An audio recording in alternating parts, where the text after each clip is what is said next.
Hey, what's up, you guys? Nate's Live Talk, Tuesday on the East Coast. Got another monsoon coming, it sounds like. I don't know, I thought it said it might snow or something too earlier or over the weekend. I hope not. But I heard 1 to 3 inches. What the fuck again? Ugh, the gift that keeps giving, living in New England. Before I get started, I just wanted to shout out someone locally to me, Mike R. Congrats on the baby, very cute. Got your hands full. You ain't a spring chicken no more, but you'll get through it. You're a great guy, and I'm sure you'll be a great father. So congrats to Mike on his newborn. I also wanted to thank someone, Frankie G. Check out Frank Gautier Art on Instagram.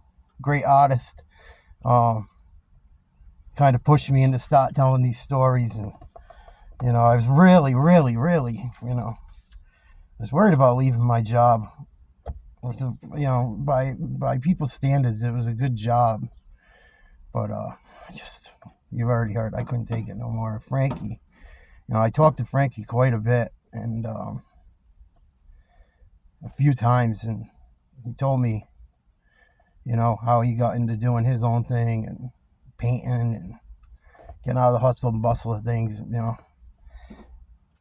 how he liked this tennis ball. And that's a story for another day. I pray he comes on the podcast or comes on the video one day. But one of my favorite, I saw a clip of one of my favorite podcasters talking, and he goes, I was born a nice kid and then life happened, pretty much. So that's what this is. This is going to be the I was born a nice kid and life happened series, I guess, for Nate's Live Talk. So, I was born in Oakland Beach. I wasn't born in Oakland Beach. My parents had me, and they lived in Connecticut for a bit. Then they bought the house in Oakland Beach, and I had the surgery. The birthmark I told you about, hairy nevus, it was cancerous. They were very afraid it was cancer. It was going to turn into cancer, so that's why they cut it off me. It was huge. So there's some trauma there from that. I'm not going to get all into that, but being a little kid and seeing burn victims was a lot. I don't remember certain things from being like 3 or 4 years old. I remember going to my uncle's wedding in Philly. I don't remember being in the hospital and that stuff. I don't remember it now. I don't know if it sticks with me deep down and fight or flight and stuff. But being a nice kid and then life happened. Growing up in Oakland Beach, I remember I got out of one of my surgeries and I just came back from school, and someone punched me in the stomach the minute I walked up to the school that morning. And they didn't know. The little kid was just being a kid or whatever. God knows what he grew up with, and punched me in the stomach. And I went home that night. I remember telling my dad, don't take that shit. He just came in from welding and stuff. Don't take that stuff, whatever, And I remember one of my first fights. I was like in, first one I remember, telling this story.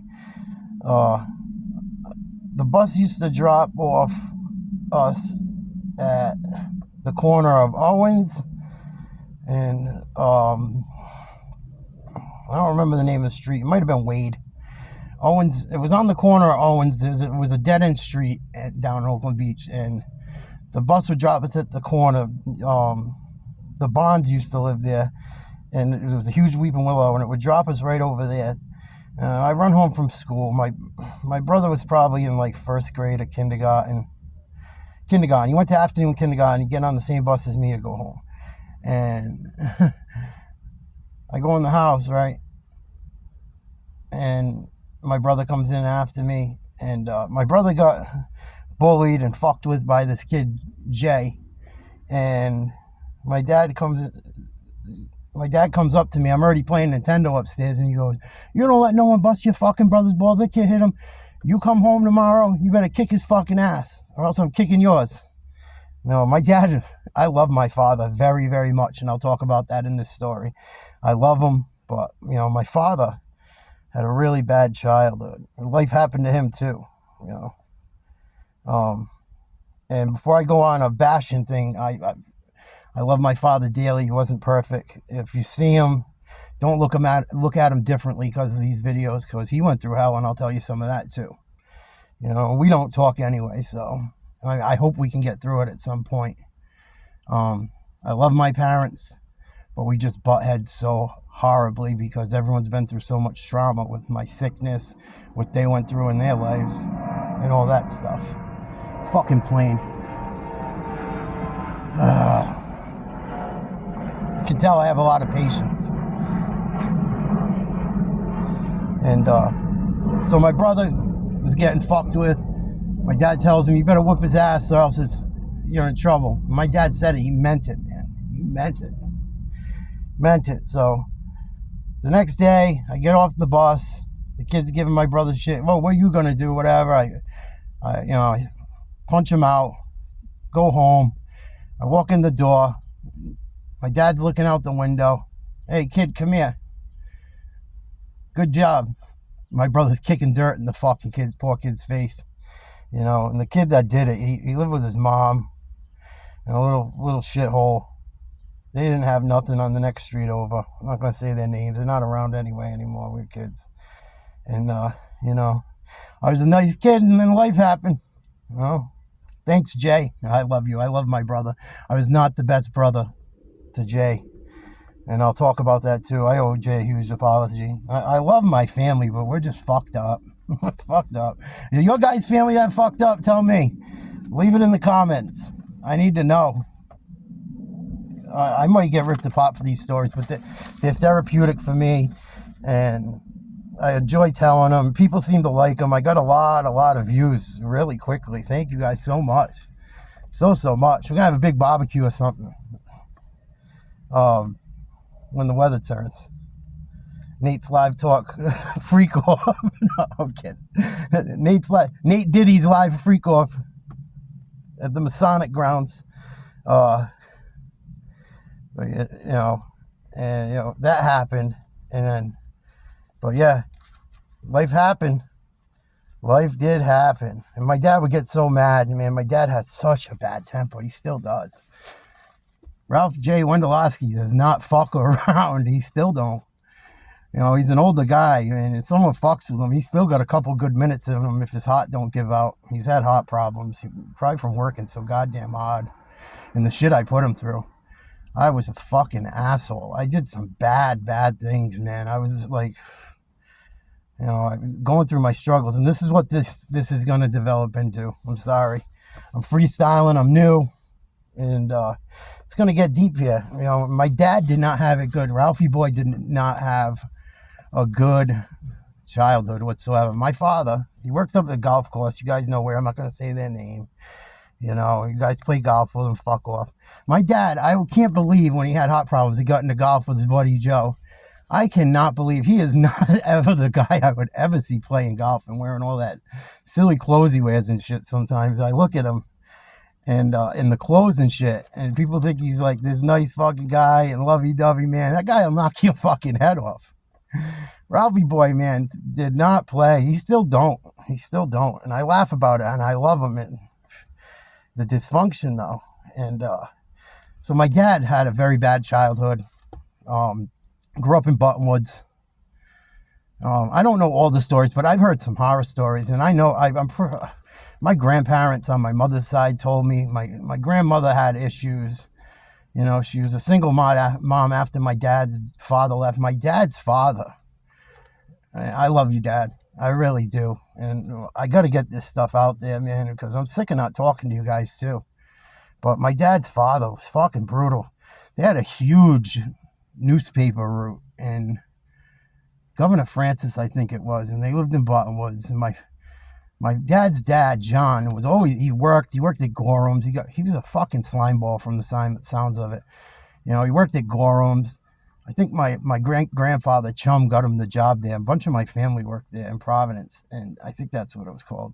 And he got caught fucking stealing silver and fucking gold. And man, the guy was fucking. Supposedly they were gonna smoke him. Some wise guys were gonna smoke him one day in Silver Lake or Oneyville or something. My dad told me the story. and he was with my aunt, who I haven't talked to in forever, and that's why they did it. So the story goes. I don't know if it's bullshit or not, but that's what I was told. But my dad's dad was nasty to him, man. I remember another story. Well, they were doing the paper route. Sorry to get sidetracked. My dad would have to do the paper route with them all the time, and they had bell bottoms back in the day, and my dad was bitching about the bell bottoms. It was snowing out, and my dad's father made him take the fucking bell bottoms off and deliver newspapers in his fucking drawers in the snow. You're a sick fuck. What a sick fuck. And that's why I give even though my dad did some my dad was brutal, man. My dad had some drinking problems and stuff, and no patience. And was it his fault? Wasn't it? I don't know.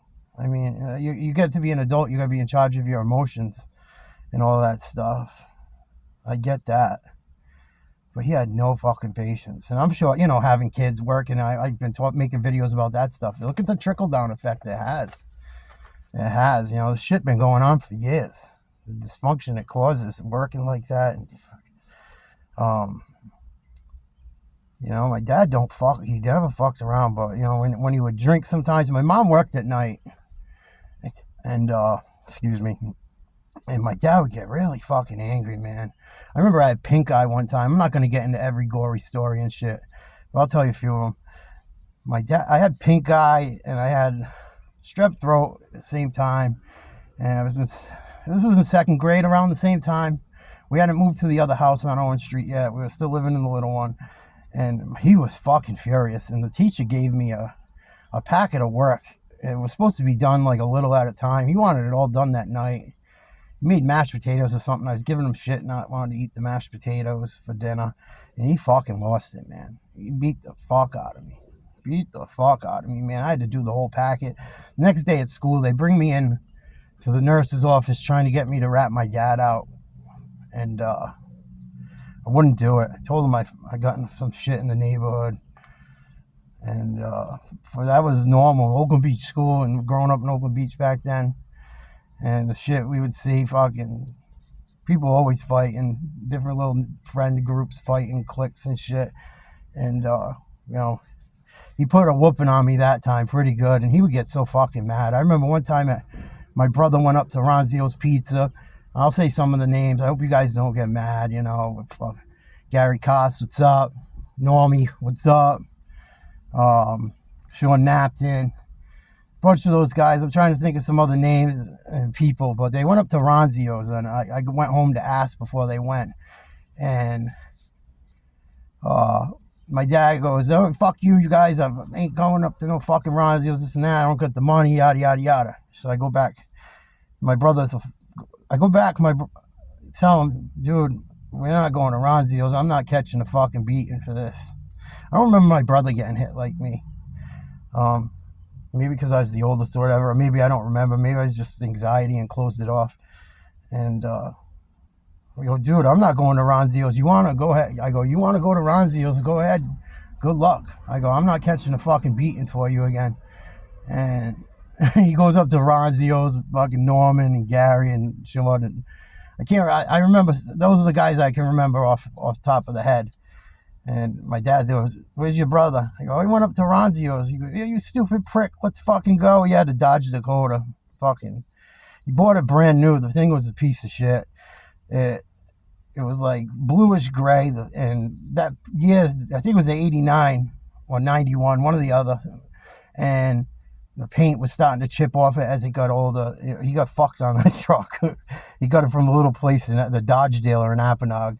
And, so we get in the fucking truck. He's fucking pissed the whole time, screaming and yelling. We fucking didn't stop him, this and that. I fucking told you. I get up there. I never seen no one throw if there was in the Olympics, if there was a bicycle throwing contest, my fucking dad would be the world champ. He fucking threw my brother's bike halfway across that fucking parking lot where Ronzio's is to this day on West Shore Road. He fucking lost it. Grabbed my brother, Get in the fucking truck. Let's go, you stupid motherfuckers. This, that, and the other thing. You know, but my father had a terrible childhood. Terrible, terrible childhood. And, you know, there was a lot of that shit. I used to run over Norman's house, man, as a little kid.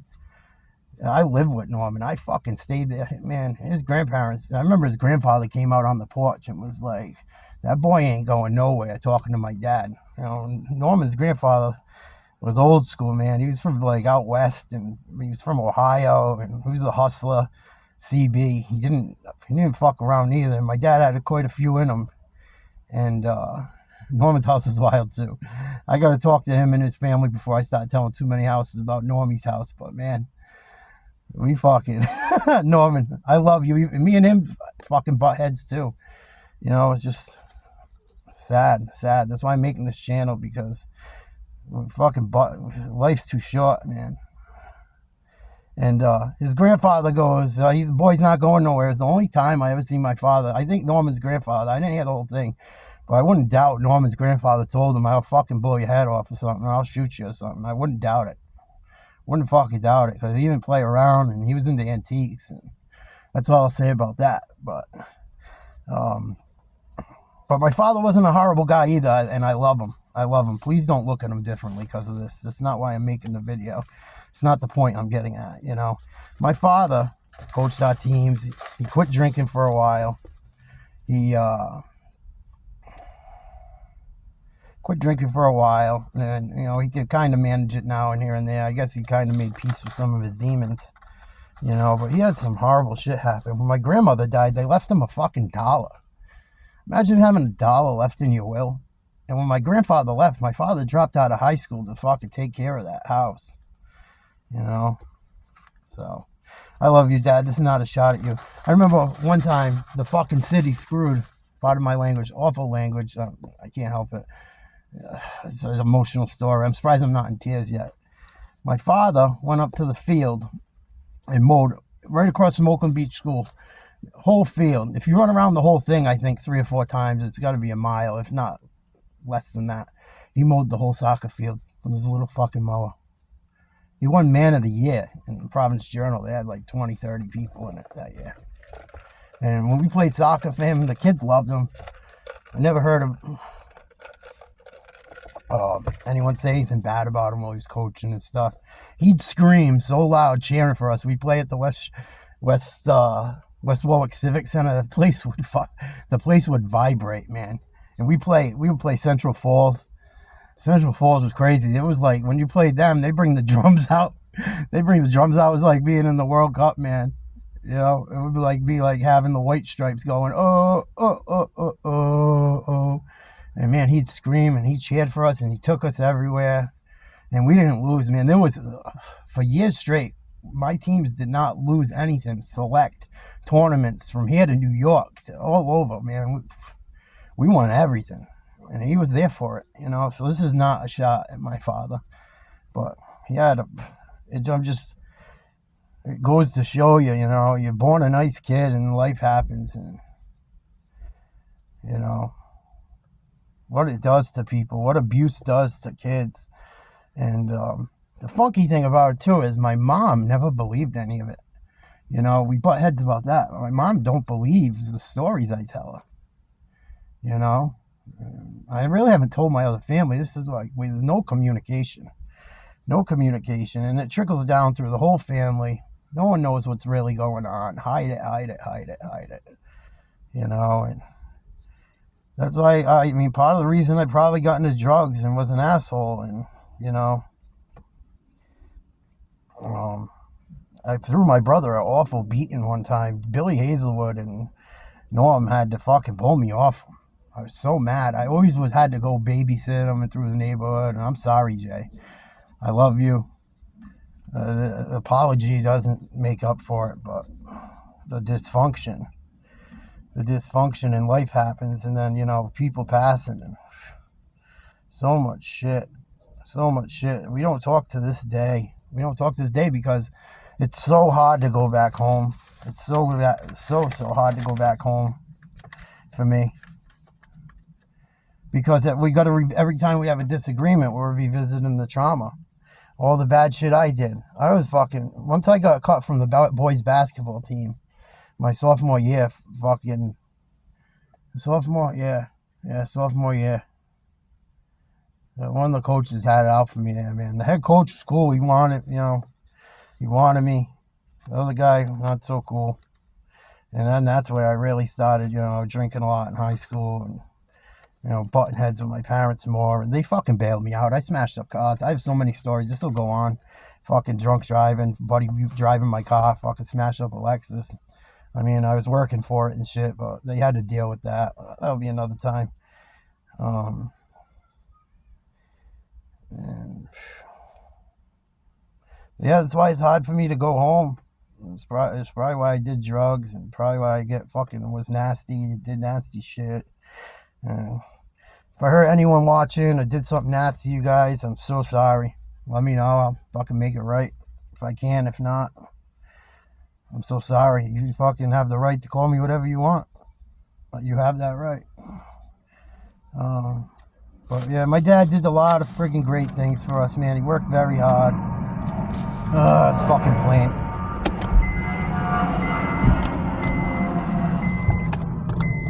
The Wazoo, Ralph J. Wendolowski, the Wazoo. Fucking tough guy. Tough fucking guy. Tough.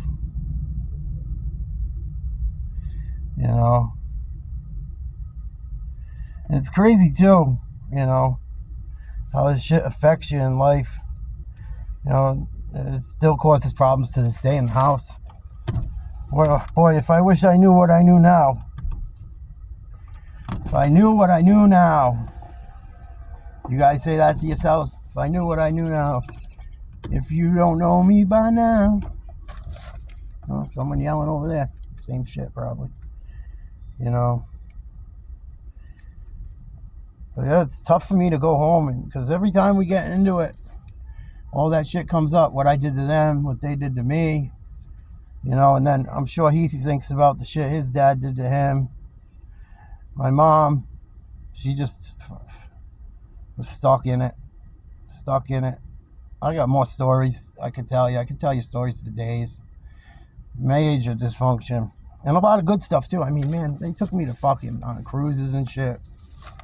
I blow money on them. I fucking take money and not fucking give it back sometimes. Then pay them back. They fucking bailed me out a lot. They weren't. Not all bad. I did my dirt. I'll tell you about my dirt, too. I just don't want to put too much out in one thing. I want to save some stuff for some podcasts. I got some gems. I got a lot of life experience. But yeah, it's tough to go home, man. I don't talk to Norm no more. We were working together. His girl said some shit to my girl. We were butting heads, Guys, we gotta be there for each other. All you guys, we get so detached and stuck in life, and that's cool. But if your boy's hitting you up, you gotta. One thing that bothers me is you call someone and they don't call you no more. Like, people, both sides of friendships gotta look out for each other, and it can't be the same people calling the other guy all the time. I know life happens, but there's gotta, or the other guy gotta say, hey, I'm sorry, I'm busy. Communication is an important thing. But yeah, nostalgia is a razor sharp blade. I can't believe I didn't cry, man. I cried writing all this shit down. And it's a little ranty, a little all over the place. But I do love my father and mother dearly. It wasn't all bad stuff. It wasn't all bad, but a lot of bad. And all that shit affects how you live. The anxiety. Major anxiety. How my brother even talks to me anymore. Even my parents. That's why if we try to make it and we try to go to counseling and stuff. I've been to lots of counseling. I've been to lots. No one else wants to go to it. So, I don't know. But I can't keep reliving the same shit all the time. I get my shit thrown in my face. tell my mother what's going on, what had happened in the past with my father's abuse and shit. There's so many. I don't want to tell too many. I mean, how many stories do you got to hear? You know, how many you really want to hear them all? I mean, I'll tell them if you guys want. But, you know, he had a rough. My father had a rough childhood, very rough. Some of them I can't even tell because they're too explicit. Very rough. So if you see Ralphie, give him a hug. Tell him I love him. He was fucking nuts in a good and bad way. Because there's some very good memories. Some very bad. Some very, very bad. But, you know, I was born a good kid, and then some of that shit happened. Life happens. You know, life happens, and you know, and then you think about it. So here's a weird take on it. You know, the fear and discipline that comes from parents hitting their kids. You hit your kids? I'm making a video about that too. I don't hit my kids. I mean, they're my stepkids. Jennifer, really don't hit them. You know, maybe a tap on the bum here and there. Nothing like, not fucking full-fledged beatings like I saw in my neighborhood, and I wasn't the only one. Man, when some of my friends growing up's parents, there was no phones back then. You get a yell, one. You get a yell, one or two. And if my mother wasn't home and my dad was drinking or was pissed off or whatever, struggling, I don't know, tired, probably overtired too. The guy worked a ton. And I heard my dad's voice, man. I could hear it all the way up at the fucking basketball court 3 blocks away. Fucking see you. My friends would be like, where you going? It's time to go. Check, please. But the fear and discipline, I mean, I got such a great work ethic from him, but I was always wound so tight.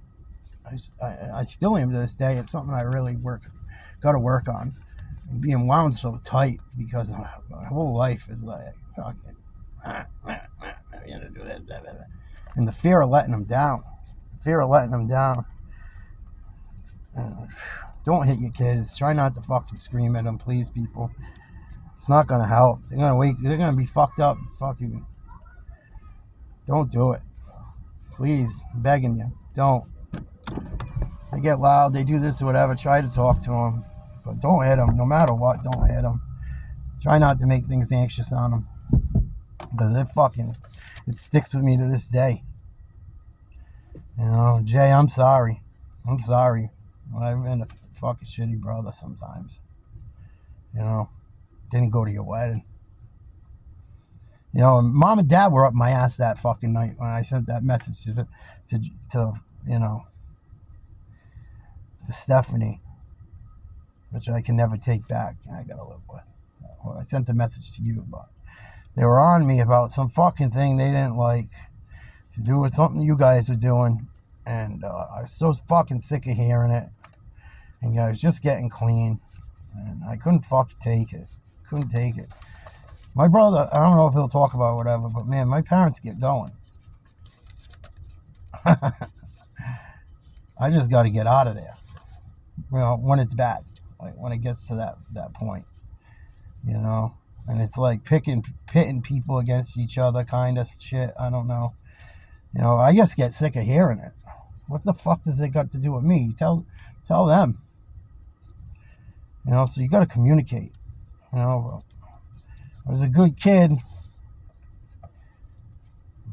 till some of that shit happened. Hopefully I'm a better man. I'm a better man today than I was. I'm always a work in progress. But yeah, fear and discipline. You know, the shit that comes from hitting your kids is bad. Bad. You know, and some of it, I'm sure, pushes people and propels people the right way. I mean, there's a lot of very successful people. Michael Jackson, fucking horrible childhood. I know Pistol Pete had a rough one. DMX, Eminem, Drew Barrymore. You know, the list goes on and on. But they also had a lot of bad problems. Bad. Addiction, every one of them. Addiction. You know, if we don't talk about this stuff, It's gonna keep going. This shit's like a curse. Look at it. It happened to my father. I know my mother's dad drank a lot. My grandmother was just very fucking sweet. My grandmother on my mother's side was an angel. She was a saint, as far as I know. Maureen Zeta Robinson, maiden name McGinn, was a fucking angel. Very sweet. Left this earth very quickly once she got sick. Sad. I'm gonna make a video about that stuff, how the matriarchs and patriarchs of family pass away and families fall apart. But yeah, I was a good kid. Until starts fucking getting beat up. Beat up, beat down. Fucking at home. He'd get into it with my mother too. He'd get in with my mother big time. I remember one time my dad's mom came over and helped clean up. That fucking house was destroyed. Destroyed. Destroyed. I love you, Mom, too. Love you, too. They were going through it. I was so sick, man. They were probably afraid of losing me. They were working, trying to get by. Not much support from their parents. That's why I don't deal with the unsupportive shit from mine anymore either, because if you're not going to be a good support, I don't need the bad support, Yeah, that's why it's hard to go home. I'm going to make a video about that being so hard to go home, man. I haven't driven around the beach in a while. Well, I don't want to go see the house. I was going to buy the house recently, and we had the flats falling out. I don't know if they have mental illness or it was too much. So many people in the house through the renovation while the addition was being built. And, I think it's well, my mom, I think it's a safety mechanism, and she just don't remember. Or maybe she has a problem. Maybe something's going on. I don't know. She took such good care of me as a kid being sick, But she wasn't around when my dad acted like that too much. She wasn't around. My dad did most of that shit while she was working at night at McDonald's, a fucking nursing home, It was like fist fighting shit. There was no weirdo shit. No, none of that. It was just, he beat the shit out of me. But, she don't believe it for some reason. My buddies even told her. She don't believe it. So, I can't get nowhere if you don't believe it. I try to talk to you about why I'm the way I am. And I try to talk to them about the way they are. And don't talk about it. Don't talk about it. It should make you start to resent God. Some of it. It did with me for a long time. But, born a nice kid.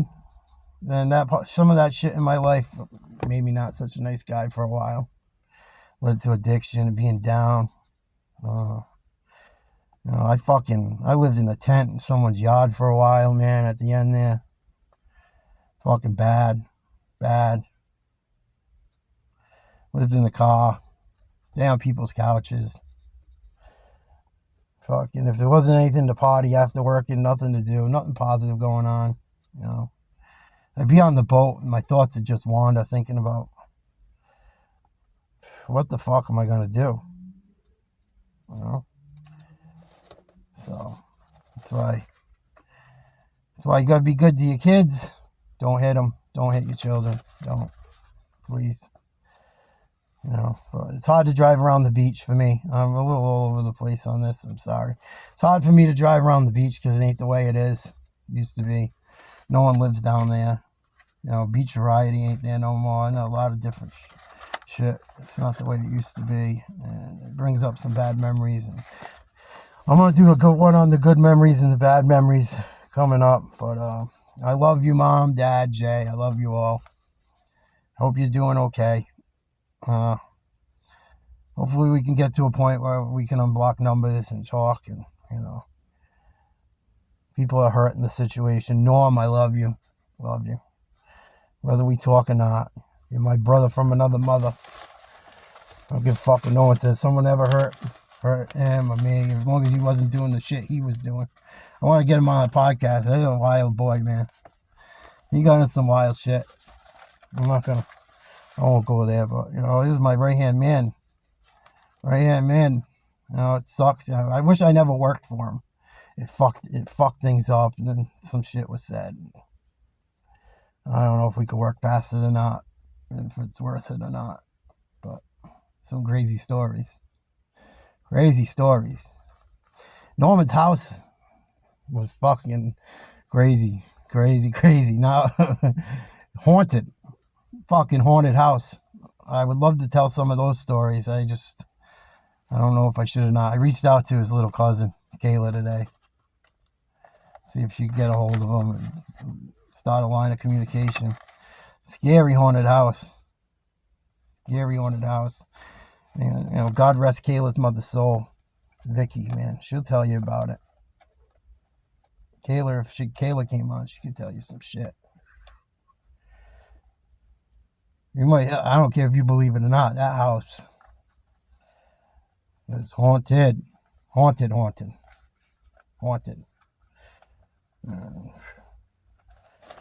I would love for Kayla to come on and tell some stories, but I don't know, it might bring up some things she don't want to talk about, or, her mother was sensitive to that stuff, but anyway, I was born a good kid. Pt.1.